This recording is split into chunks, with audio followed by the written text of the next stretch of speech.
Hey friends, Sleepy here. Welcome to another episode of the Weekly Playlist. It's Friday, so let's get into sharing the games I've been playing during the week with you guys. There's three games here I've got that I'll share with you guys, let you know my thoughts and opinions on them. Of course, I'd like to hear your guys' thoughts on the games. I'd also love to hear what games you guys have been playing lately, and if you have a suggestion on a game you think I should check out or a series, let me know because I'm always looking for new series to check out. So my buddy Grant was finally able to come out again. It's been several weeks since he's been able to make it out just due to his work schedule, my work schedule, and just life in general. So it was so awesome having him come over this past Monday, and we continued our work on Donkey Kong 64, which this is one of my favorite games on the Nintendo 64 and becoming one of my favorite games in the Donkey Kong series, which I've always loved the Donkey Kong games ever since the original one from the 80s, where you played as Mario or Jumpman trying to rescue his girlfriend from the evil Donkey Kong. Like, I always liked the characters since then, and then my mind was absolutely blown away when we got the Donkey Kong Country series released on the Super Nintendo. I love those three, and so it was really cool to see a new Donkey Kong game when it was released for the 64. And of course, the 64's big push was moving into the 3D gaming. And so that's what they did with Donkey Kong, and it did work out really well. It's just disappointing that we never got a sequel. We never got another 3D adventure Donkey Kong game after the Donkey Kong 64. And this was a fantastic game that really deserves a remaster, a remake version of this would be really awesome to get today just because of how fun the game is. Now there are some issues with it that I have mentioned several times about there's some graphical glitches, there's some camera angle issues that are times which plagued early 3D games, especially on the Nintendo 64, but that definitely will not hinder your uh, ability to play the game or your ability to have fun with it because it is still a fun adventure. And I love that they added new Kongs in this game. So they introduced new characters that were not in previous Donkey Kong games, which you got the big giant Chunky Kong, which he's a big, strong giant ape that has really strong powers. He's kind of slow, but he's really powerful. You also have the orangutan Lanky Kong, who is um, quite nimble, can move around. He can also walk on his hands and has different abilities than the other Kongs, and he's really useful as well. You also got a Tiny Kong, who's the smallest of the Kongs, but she's also the quickest, his most agile one. Can use her hair twirling abilities to get around the environment stuff, and so she was awesome. And then of course you have classic Donkey Kong and Diddy Kong. So it was such a great game that you got to have five different Kongs, and you need all five of them in order to beat the game. So you can't just use one character because there's bananas exclusive to each Kong in the different worlds, and there are a total of 200 to get in this, and we now have I would say 169 bananas of the 200 for the collection, which is to beat everything in the game. So that's our main goal, was to try to beat it this year. We started this back in the beginning of the year, and unfortunately we're not going to defeat this game this year, so we're going to have to continue playing this into next year. But I am looking forward to beating it. Just every time it comes over, we get closer and closer to defeating this game, and I've been having a blast with it. We're getting a lot better at the mini game just because we've been playing it so much, and really have been improving. The one that we got really far in is playing the old classic Donkey Kong arcade from 1982, where you have to beat the four levels in that. Well, I pretty much mastered the first two worlds, and I started being able to beat number three, but now I'm having difficulty on that last one, where you have to run across the girders and disconnect them so that Donkey Kong ends up falling and you beat him. So I wasn't able to beat him this week, but I'm hoping the next time that my buddy comes over that we might actually be able to finally beat that one. And then there is one more race against that stupid beetle that we have to use Tiny Kong to beat him, and we'll have that banana unlocked. But overall, we're making really good progress with this. We've got almost all the blueprints. We've beat now 6 of the 8 bosses, and we're working on all the other collectibles, which we've unlocked quite a bit of stuff. Even got that rare coin. So excellent game. If you guys have never played Donkey Kong 64, you've got a Nintendo 64, you owe it to yourself to pick it up and try it out. Like I said, I gotta warn you, it doesn't have the best graphics, of course, today, is because it's a 64 game, and there can be some issues with the control. But overall, it's a very fun game, and it's one I would love to see a remaster of someday, just because they could remaster it with new graphics and they could fix the camera angles and some of the glitchy and control issues that you find in the early games. So that would be something awesome. But definitely give Donkey Kong 64 a try. It's a wonderful game, and I can't wait to beat it. Next up, I went back to my Famicom, and I've just been having an itch to finish this game, and that is Destiny of an Emperor 2. Now, we never got Destiny of an Emperor 2 released in North America. We only got the first one on NES. The second one was only released in Japan on the Famicom, but in the early 2000s, there was a team who translated the ROM and released the ROM online so that Western audiences can enjoy and play through the story, and that's a fantastic game. And when I first started playing this game, I actually was playing it on my Sega Dreamcast because one of my subscribers years ago sent me a boot disc that had NES ROMs and stuff that work on your Dreamcast. And that was one of the games included. And it was so awesome. I really loved it because I only used it literally just to play that one game because I already have my own emulators and had stuff. But it was still a really cool gift. And being able to play that game was just amazing and awesome.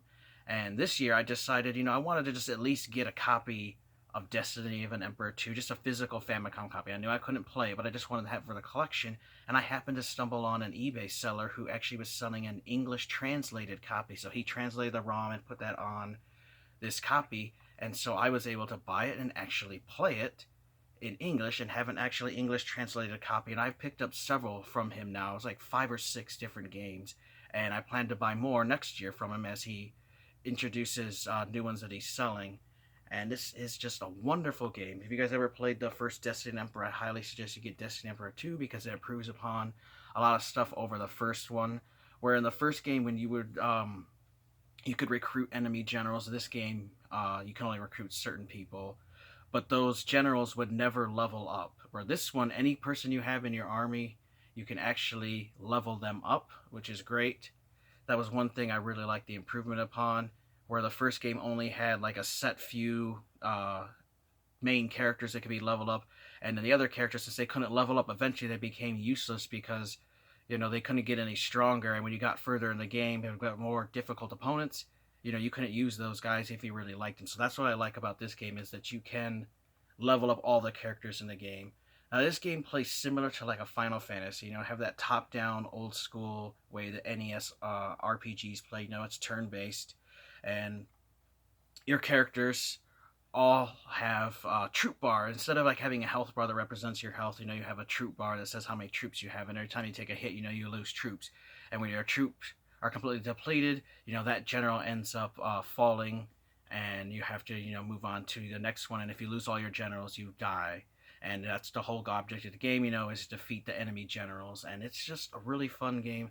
It's set in the Romance of the Three Kingdoms period of China, based off of the graphic, not the graphic novel, based off of the novel, The Romance of the Three Kingdoms, about the Wu, Shu, and Wei fighting each other for control of China after the Han Dynasty falls. So now you take on the role of Liu Bei and his army, and his goal is to restore the Han to its former glory, and your main opponent is Wei, where you're facing Cao Cao, who wants to be the tyrant and the ruler. And so the whole object of the game for you is to stop him, defeat his army, and reunite China under the banner of Shu. Now, of course, playing through the game, you're going to notice some changes to the story and stuff of what happened in that, because, end up having Liu Bei win, and that's not what actually happened. But in this game, that's your ultimate goal. But it's a really fun game.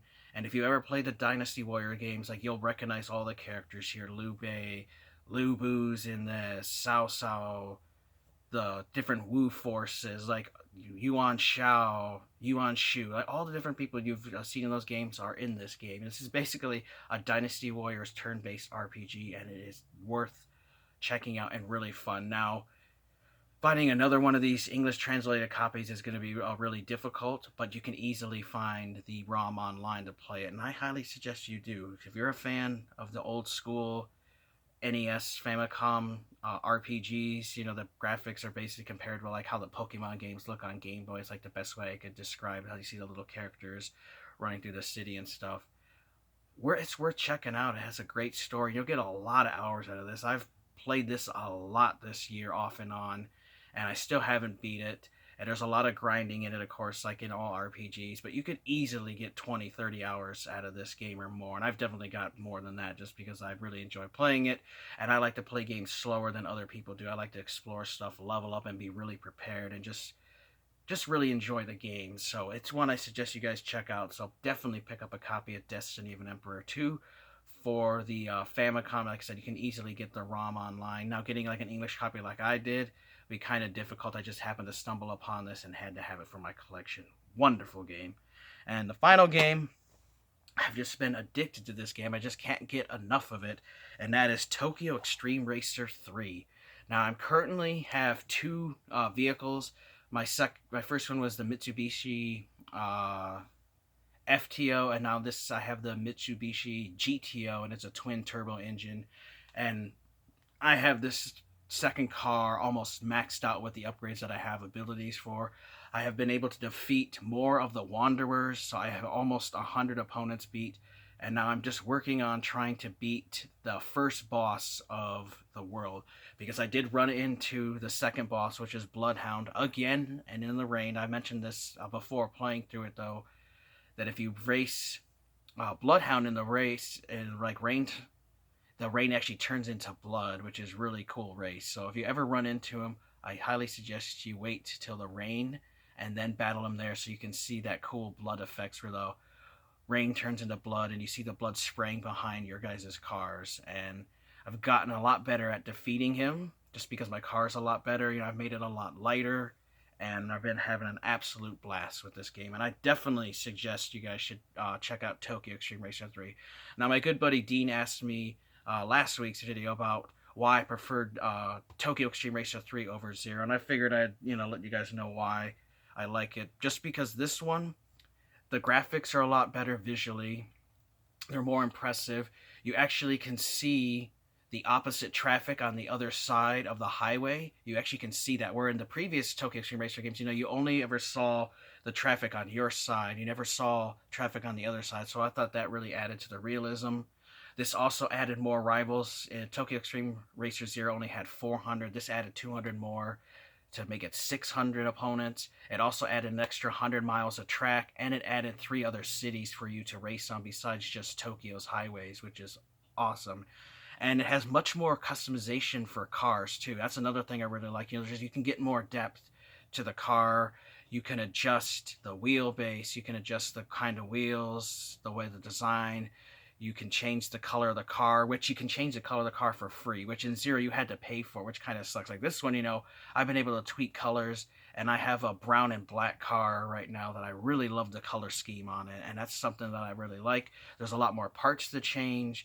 You can adjust the engine more, and there's just much more customization available to the cars, and that's why I suggest playing Tokyo Extreme Racer 3 over Tokyo Extreme Racer 0 for the PS2, which, now, don't get me wrong, Tokyo Extreme Racer 0 is still awesome. I love having it, playing it, having a blast with it, but if I was to choose and I could only play one of those on the PS2, I would choose Tokyo Extreme Racer 3 just because it has so much more content than the previous game, which is, what's going to happen when you get sequels to games, they would progress the game and give you more content, because you wouldn't want the same game release with the exact same cars and just a new coat of paint and nothing else added. You've got to have new stuff added to it, and they really did improve a whole lot with this. Now, my buddy Dean has been playing Import Tuner Challenge for the 360. I have not played that one a whole lot. I definitely want to, but I'm pretty sure that one's going to have a lot of improvements over this one and have more content and stuff in it. And of course, the graphics can be better since it was on the 360. So I'm looking forward to getting that one. But I probably won't be getting into that one until next year, just because I just can't take my time away from playing Tokyo Extreme Racer 3. I have to play this at least 3 days a week. I've been trying to play it every night a little bit before. It helps me relax driving around, listen to the music, coasting around the highways and defeating opponents. It's just a wonderful game, and it's basically a race car RPG. It's just really cool because you have to level up your car to defeat different opponents in order to stay competitive. Now, your rivals, is what they're called, are broken up into different racing gangs or clubs, and every club has a leader. And in order for you to challenge the leader and defeat that group, you have to defeat their gang members in the group first before you can reach them. And some have only 5, some have 6, some have 8, some even have 9. And once you defeat those opponents, you'll actually be challenged by their leaders. And if you played the previous games in the series, you will know some of the names, like the Rolling Guys who return, the Cupid's Arrow. Some of the Wanderers are the same, which the Wanderers are guys that aren't tied to anybody. They just are on their own, that race around the different cities. And there's certain conditions that you have to meet in order to challenge them. Sometimes one might only come out on odd days. Somebody might only come out when it rains. Like, you can read about them and learn when they come out so that you can actually challenge them. And you have to have a certain car sometime and certain stats in order to challenge them. But overall, just a really fun racing game. Now, the map you can see where all the rivals are, and when the rival you haven't raced before, they will be blue. And when you're racing them during the race, you will see them as a red arrow. Bosses, the special cars that beat in the game, are orange. And if there's an opponent that beats you in a race, they will be red. And then your car is represented by the little yellow arrow, and that's where you can see. So your object, you race around the Tokyo as a highway and look for rivals. They'll have a big R above their head, and it'll be colored depending on if you beat them before. And if you have any opponents that are beat too, I don't want to forget to mention that, is that they will be green. So you'll see enemies you had already defeated. You go behind an enemy, you flash your headlights, and the race will start. You both start out with a spirit bar, the SP bar, and the whole object is to deplete your opponent's SP bar. And how you do that is by being in the lead. Whoever's in the lead, the opponent's SP bar will deplete. But you also have to worry about damage to your vehicle, because if you scrape the sides of walls on the highway or run into cars, you can have chunks of your bar taken out. And the same thing happens to computers. Sometimes they'll rear end somebody and lose health. So you do have to watch out for that, and you can use that tactic to your advantage, but sometimes it can be a disadvantage at the same time. If you're up really hard and you end up sliding and ran into somebody, you could be way ahead of an opponent, but if you hit someone really hard, you could take a huge chunk of your life bar out and lose the race that way. And that happened to me once before because I wasn't paying attention. I looked back with the mirror to see the car behind me, and then I turned forward and I smashed right into a taxi and lost the battle. So that kind of sucks. But that's how I was able to defeat some of the harder opponents, because eventually, the computer will make mistakes. And I have noticed that a lot of the opponents have trouble with turns and the traffic, and you can sometimes use your car to push their car into the traffic or get them to spin out a little bit, and you can take advantage of that. Like, that's the key to some of these difficult opponents, is exploit their weaknesses and look for them to make mistakes. If you race them enough times, some of these harder opponents, they will make a mistake, and if you can capitalize on it, which sometimes you have to take a risky move, which I've had to do where I barely was able to squeeze by through them, but I took advantage of that and they hit a wall, and it helped me defeat some of the really difficult guys with a more underpowered vehicle. Now that my vehicle's been getting more leveled up, I'm having a lot easier time.